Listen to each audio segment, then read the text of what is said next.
ఒకానొక అడవిలో గజ అనే పేరుగల ఒక పెద్ద ఏనుగు ఉండేది. గజ చాలా బలంగా అందంగా ఉండేది. కాని అడవిలో ఎండలు చాలా ఎక్కువగా ఉండేవి.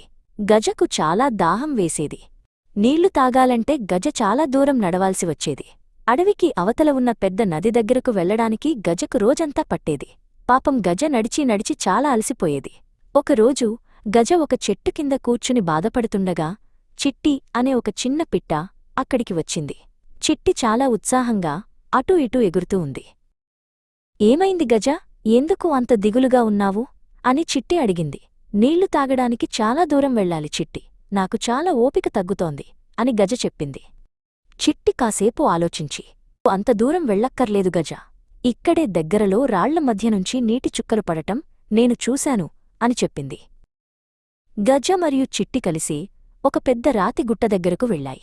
అక్కడ రాళ్ల మధ్య ఉన్న ఒక చిన్న సందులోనుంచి ఒక్కొక్క నీటి చుక్క కింద పడుతోంది. ఈ ఒక్క చుక్క నీటితో నా దాహం ఎలా తీరుతుంది చిట్టి అని గజ అడిగింది. అప్పుడు చిట్టి, మనమిక్కడ ఒక పెద్ద గుంట తవ్వితే ఆ చుక్కలన్నీ కలిసి ఒక చిన్న చెరువులా మారుతాయి కదా.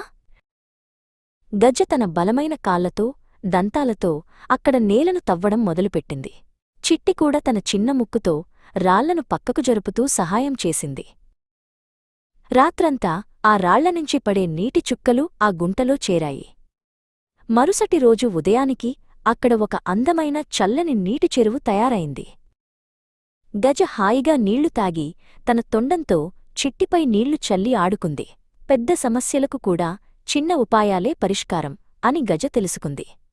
అప్పటినుండి అడవిలోని జంతువులన్నీ అక్కడే నీళ్లు తాగేవి.